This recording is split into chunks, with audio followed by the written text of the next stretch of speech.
turning. It is? Thank you for the feedback.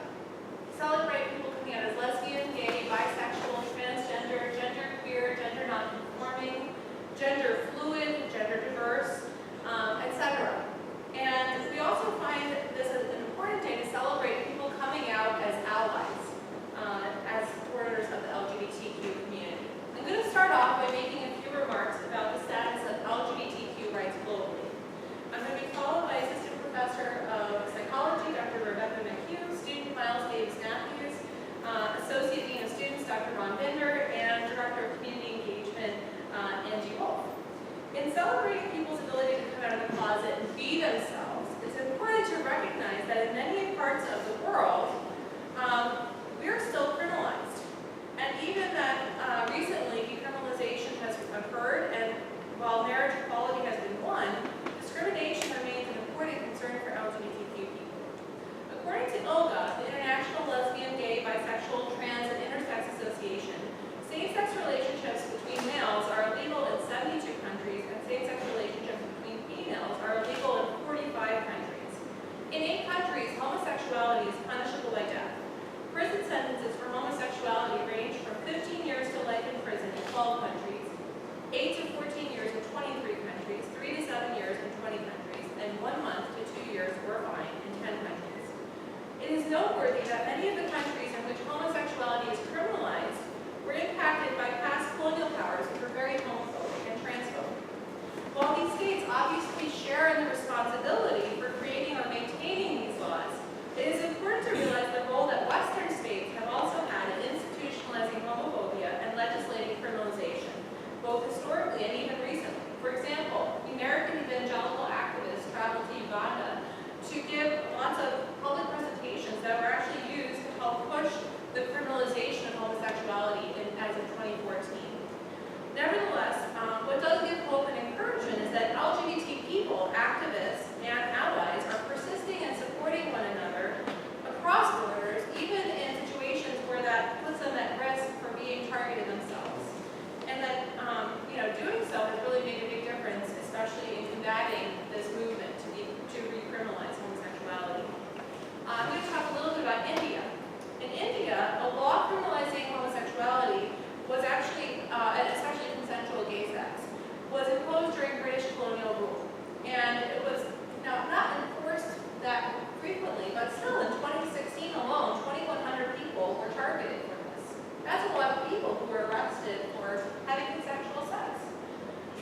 Years of advocacy led to a 2009 court decision that overturned the law in the Delhi region alone because it violated fundamental rights. And unfortunately, the Supreme Court ruled in 2013 in a decision that overturned that lower court decision, which recriminalized homosexuality in that part of India.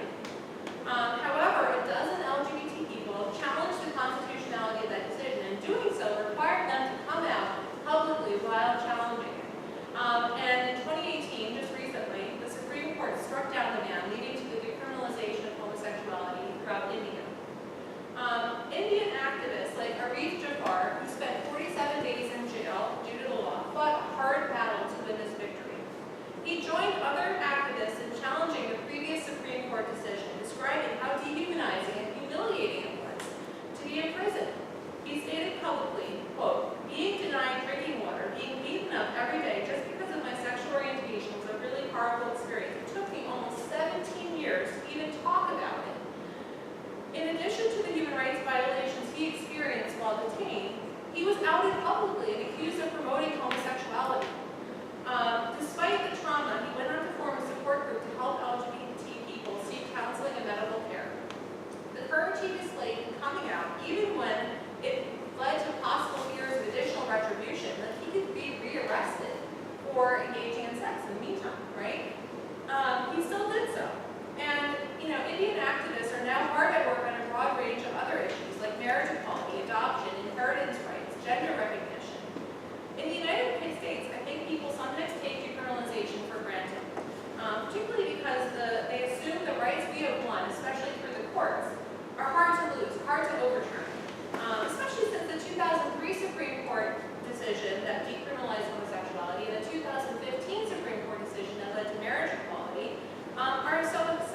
Societies develop, cultures develop, families develop, and people develop.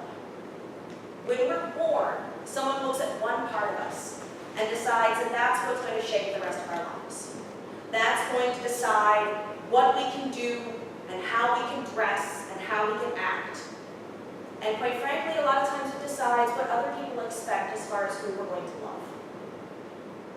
A lot of times people have preconceived notions about how our body dictates our mind. And that's not really reality, is it? It's a lot more complicated than that. Our bodies are only just one part of us. And our society is only just one part of us. And everything we feel and everything we know and everything we experience builds us to be a person who is full and complete and whole. And sometimes society doesn't necessarily like us to show all of that. And so while, as we grow up, we go from that baby swaddled in that cloth that somebody else has chosen for us, and we go into elementary school, where we're taught by peers and teachers and parents and society what they expect of us as far as how to behave and who to be. We're finding ourselves too, right? Each and every single one of us went through the process where we figured out who we were deep down. For some of us, that fits the cookie cutter. That's easy, no problem. But for some people, it's not that easy, right? Because society has expectations that are incredibly rigid, and life is fluid. It's like trying to take water and put it in a cookie cutter. It doesn't work real well.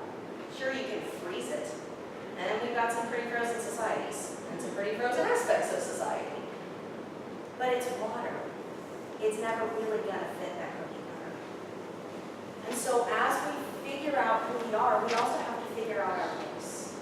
We have to find our voice. We have to find the words that we use to define ourselves, that we use to define our place in society, that we use to define the people we love, who we want to love, and how we want to love.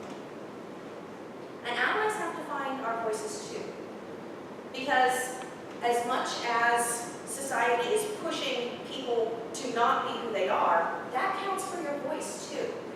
What you're allowed to say, what you're allowed to do, it is incredibly scary for, I've had many friends and family members who've come out, and it's been scary for them every time they've come out. And I know that I have it so much easier just being there to support them, because I'm not the one who's fighting the cookie cutter. But that cookie cutter shouldn't be there in the first place, right? We're talking about water, we're talking about fluid, we're talking about all of a person, not just one tiny part of a person that society has decided to color. And so we all have to find our voice. And especially today, when so many places still have homosexual and queer love and gender nonconformity being illegal. And other places, it's not illegal, but it might be ostracized. We all have to find our voices. And for some of us, it's not, in some countries, it's not safe to have a loud voice. But even the smallest voice, when compounded with other small voices, can still make a roar.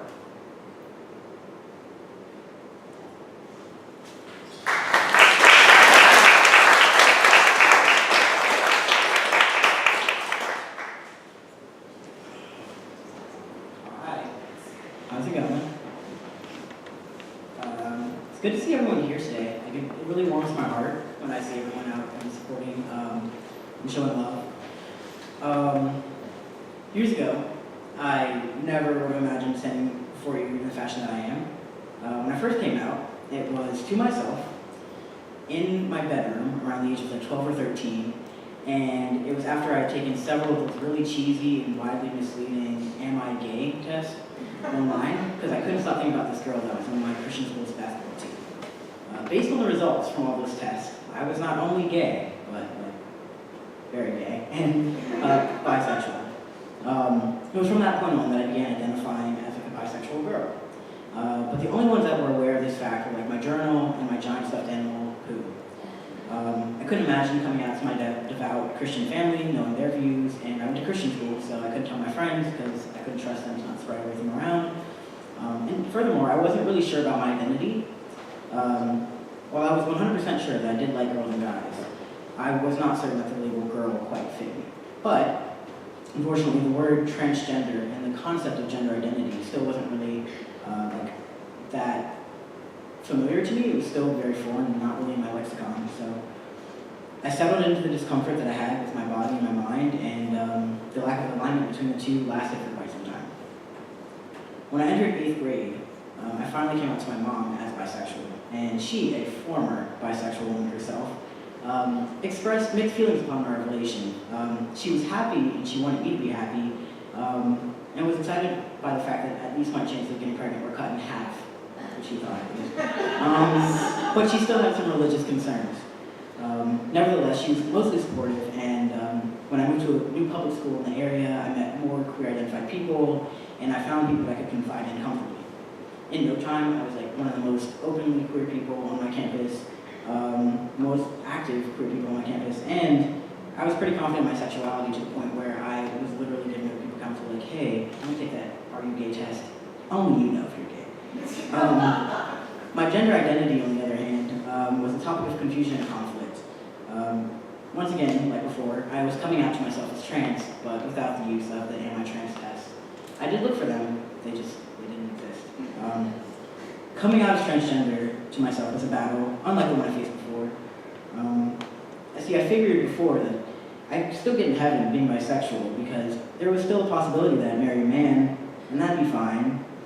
Furthermore, after going to 8th grade, everyone told me that being gay wasn't a big deal. So I was like, well, God will love me anyway, it'll be fine, whatever. But being trans seemed like this huge, unforgivable ordeal. Having surgeries and taking hormones, literally changing the physical characteristics of my body to reflect what I felt and knew to be true inside, would be, in the words of my family, like telling God that he made a mistake. I couldn't handle the kind of finality that came with medically transitioning because of my family, but I also could not handle the kind of life I would have to live if I didn't. So, my internal strife was endless at the time.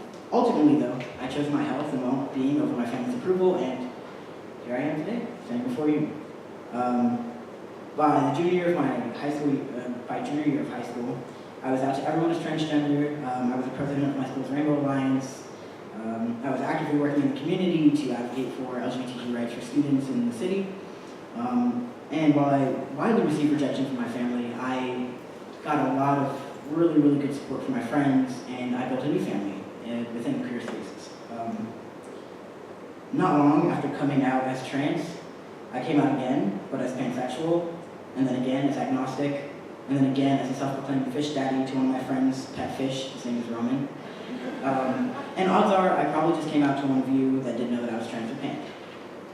All of this is to say that coming out isn't this one-time experience for most people, and sometimes it can look differently depending on what you're coming out as. What is constant, and I think some other speakers spoke to this before, is coming out people that are coming out usually experience a lot of anxiety and fear and introspection, and self-discovery usually involves a lot of that.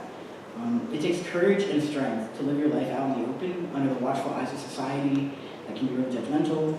And you have to remember that when people are coming out, when someone says coming out to you, you have to understand that they may be sharing a part of themselves that they may have been sitting on for years, or can't even accept themselves. Understand that they may be sitting on information because of fear or uncertainty, or just because they didn't want to tell you, and that's totally okay. And understand that some people are coming out daily, literally daily, and that can be really exhausting to consistently have to explain who you are and, I guess, put up with people's opinions on it. So you're not entitled to that information. When someone tells you that, you have to, I guess, respect that, you know? All too often I hear stories of people within the LGBT community who selectively validate and accept people from time to time, and the time for that to end has long passed. We cannot celebrate the coming out of your partner as a lesbian, but then when they later in life identify as bisexual, decide that that's no longer acceptable. You can't celebrate a trans man's coming out and call yourself accepting, but when he decides not to medically transition, you invalidate his experience. Acceptance is not conditional and is not discriminatory. And as a community that has collectively felt the impact of hatred and ignorance, it is our duty to not perpetuate that. So when we walk away from this place today, I want everyone to remember that coming out is a perpetual experience for most, and that this day of celebration and acknowledgement is not enough. That we need to create cultures in our own circles and our own communities that are creating spaces for people to feel that they can come out every day, all the time, and not have to deal with anxiety or fear. It is the kind of support you guys have shown today that I'd like to see all 364 other days of the year. And it's the kind of support you're showing today that saves lives. So with that, I say thank you. Pass it on to Dr. Queen.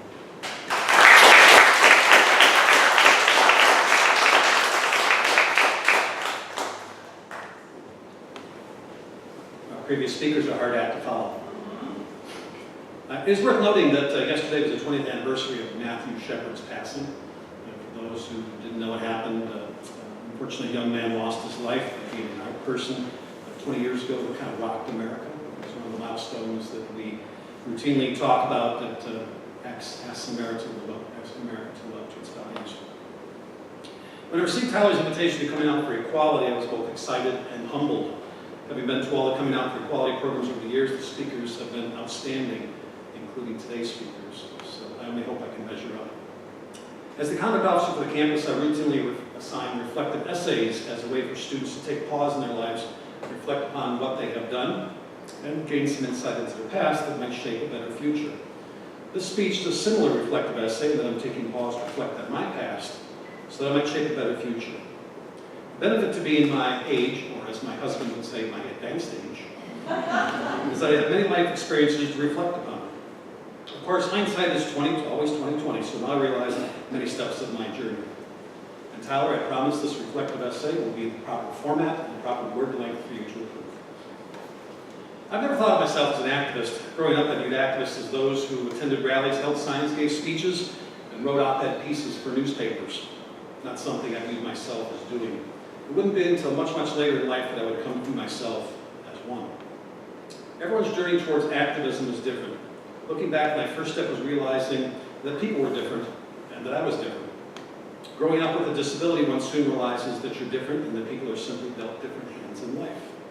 I saw early on the world where people were treated differently based on who they perceived to be. Later in college, I found myself working with my university to comply with a new law called Section 504, which is the precursor to the American with Disabilities Act. Our goal is to make our 100-year-old school more accessible to all students, both those with physical challenges and those with other challenges. I found myself advocating for those who could not advocate for themselves, or sometimes, more importantly, who were not invited to the table. A lesson I would often repeat. As I work with students who range of challenges today, I have not forgotten this. At the same time, I served as Chief Justice of the Student Court, prophetic to give my current job.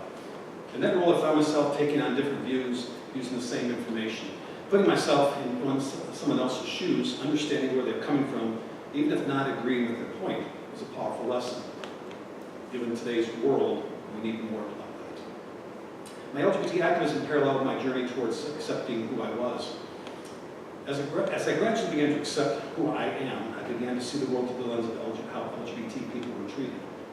I had a somewhat unique situation since the world up to that time viewed me as a straight man, and as such was able to be at the table when LGBT issues and others were not invited. I can vividly remember being in a meeting where a student group struggled with how to react to a homophobic t-shirt. I was able to be the proverbial fly on the wall and listen to their discussion with trepidation. In the end, the group made the correct decision, but I often wondered, what would I have done had they not made the proper decision? It became more personal when I was at a committee meeting with my national fraternity around the same time, when an older gentleman with a military background made a comment about holding our values, something I believed in since fraternities are values-based organizations. Unfortunately, the conversation veered toward how we treated gay and bisexual men in our fraternity. The view was simply that there was no room for these men in the fraternity, the organization I had spent 20 years of my life as a member.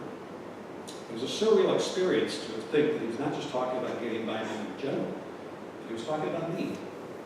Little he knew who I was and that I opposed his view, but that came with a dilemma. How could I advocate at a higher level while still not being out? Although I was able to advocate for LGBT issues, I knew there was more to do, and so I took another step towards activism. Long after that student leader retreat, I knew I needed to get the group to stop doing an annual tradition that was disrespectful to gay men. I wanted the group to realize that what they were doing was wrong, they could be better, and not just because I simply had the authority as a dean to tell them.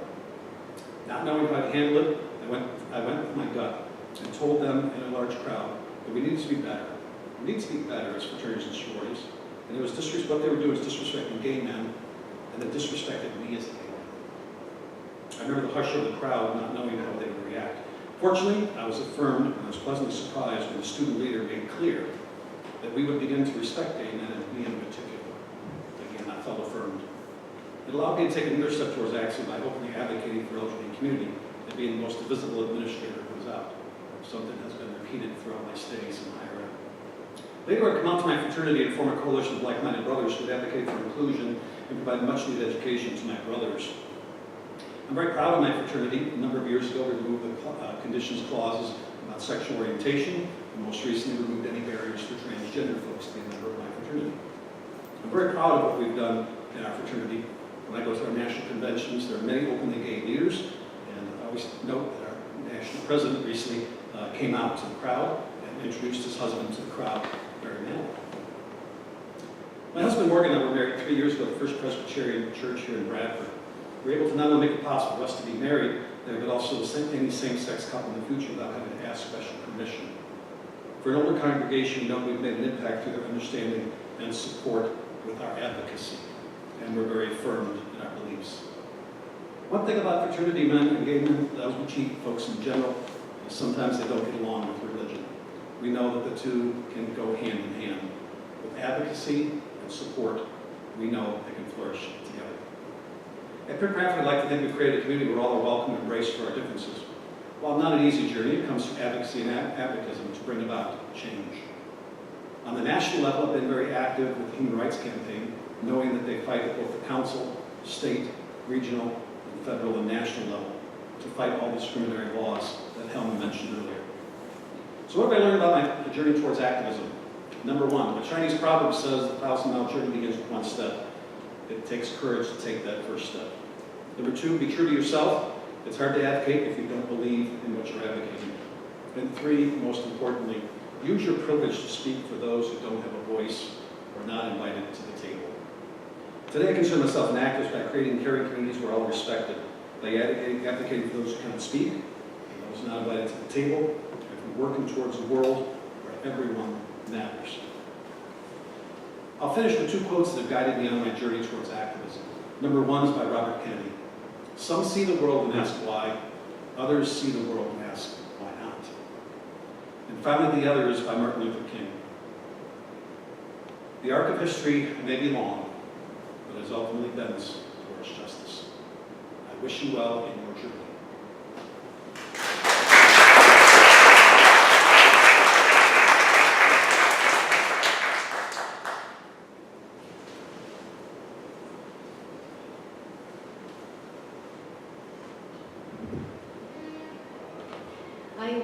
Tyler asked me to just do some concluding remarks, and I think to start is I'd like us all to thank our amazing speakers and Pride Alliance for organizing this event.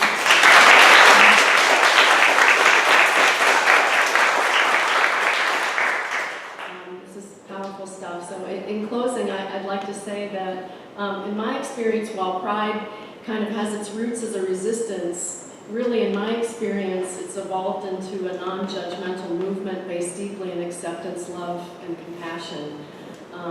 And we've come to view diversity as a source of strength to be promoted and celebrated. After all, the alternative is uniformity, and a society that emphasizes uniformity is one which creates intolerance and hate.